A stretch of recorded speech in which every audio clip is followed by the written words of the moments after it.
La educación experiencial es una idea que fue desarrollada particularmente por un autor, David Kolb, pero que ha tenido una enorme difusión, ha sido retomada también por otros autores, e implica el darle al estudiante la oportunidad de hacer un aprendizaje fuera del aula, en principio en relación con problemas auténticos, es decir, de la vida real, lo que significa un cambio desde el punto de vista pedagógico respecto de lo que se espera, cómo se enseña y qué se espera que el alumno aprenda.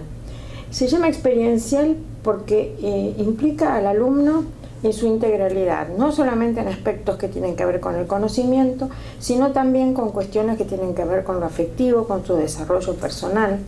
Y en ese sentido, mientras el aprendizaje en el aula es efectivo, permite que los alumnos aprendan muchas cosas que son absolutamente indispensables, implican un tipo de relación del estudiante con el conocimiento que es diferente que en las situaciones en las que él tiene que usar ese conocimiento para ayudar a resolver o para comprender problemas de la vida real. Pero además de eso, hay distintas formas de educación experiencial que nosotros hemos venido mencionando en distintas reuniones que se han hecho acá en la Secretaría de Extensión, y que puede asumir la forma de voluntariado cuando el estudiante enfrenta, por ejemplo, tareas que son tareas solidarias en el sentido de que responden a demandas que ha hecho una comunidad, que hace la sociedad, pero no tienen que ver necesariamente con su carrera, con su preparación profesional. También hablamos de educación experiencial cuando nos referimos al aprendizaje-servicio, en donde explícitamente hay un pedido de la comunidad de intervención, ayuda, colaboración a la universidad, pero en tareas que sí tienen que ver directamente con la formación profesional del estudiante. Y hay otra forma de educación experiencial, que es lo que se llama práctica profesional o pasantía profesional, que responde más bien a los intereses del propio estudiante, a veces a intereses particulares de algún grupo que ofrece esa pasantía profesional para contar con la asistencia, la ayuda, la colaboración, la participación de algún estudiante, que tiene que ver sí con la carrera del estudiante. Y si nosotros miramos cualquiera de estas formas de educación experiencial, todas son útiles.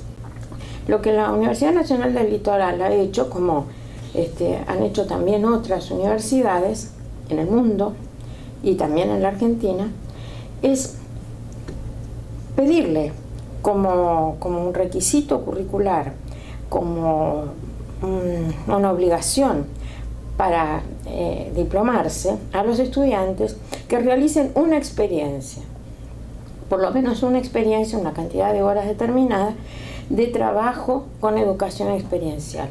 Como digo, puede ser voluntariado, puede ser aprendizaje de servicio o puede ser práctica profesional.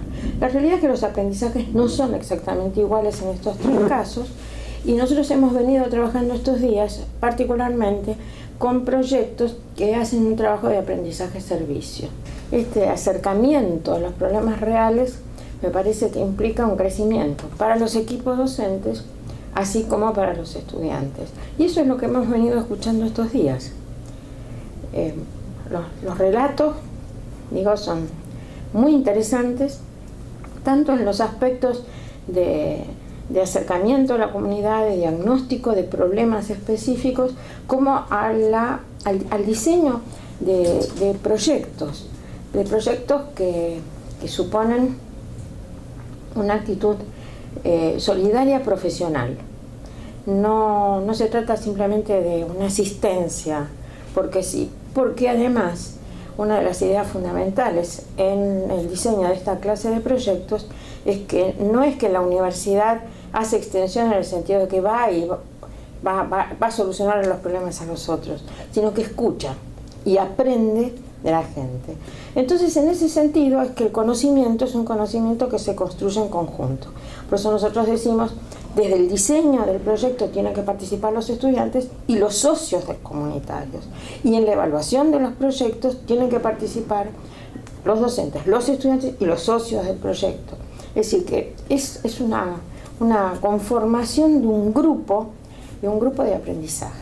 Y es en esa comunidad de aprendizaje donde se da justamente la experiencia de la que estamos hablando. En ese sentido diría que tiene una vinculación con la vida real que se presenta de diferentes maneras en la enseñanza universitaria.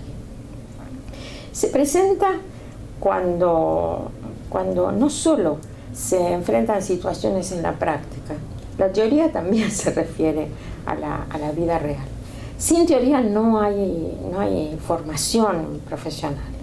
La formación profesional requiere esas dos cosas, la teoría y la capacidad de utilizar la teoría en las situaciones prácticas. La teoría tiene algo que es insustituible, que es la generación de esa capacidad para solucionar una variedad de situaciones, para generalizar el conocimiento y poder aplicarlo no solo a una situación específica, sino para poder generalizarlo en una variedad de situaciones.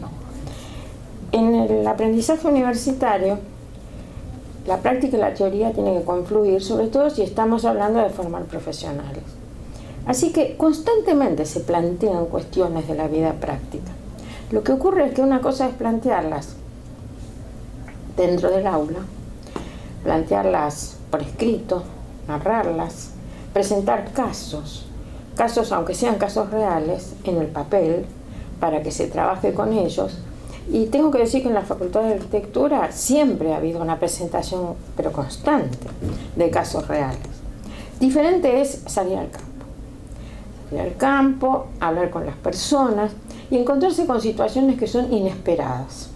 En el papel, en realidad, la programación en general funciona de acuerdo con lo que estaba preestablecido, pero en la realidad no. Y esta situación, como digo, que en última instancia es borrosa, presenta momentos de incertidumbre, situaciones imprevistas. Esto es lo que aparece en ese trabajo, que es el trabajo en territorio. Pero es absolutamente indispensable para que haya aprendizaje que se pueda aprender de esa experiencia. Y aprender de esa experiencia implica reflexionar sobre lo que ha sucedido, desarrollar la capacidad de autoevaluarse. Esto es fundamental en los docentes y en los estudiantes. Acá no es cuestión de que simplemente uno lleve a los estudiantes a un lugar para que hagan. Haciendo no se aprende, no alcanza para aprender. Hacer y reflexionar sobre lo que se ha hecho, sobre los resultados, el por qué se ha hecho, cómo se fundamentan las acciones que se realizan. Es a partir de esa reflexión, de la reflexión acerca de qué es lo que ha sucedido, cómo podría hacerse mejor y cómo se podría actuar en otras situaciones, aunque no fueran idénticas. Esta capacidad de generalizar la experiencia en una situación hacia otra variedad de situaciones, ese es el aprendizaje que uno busca.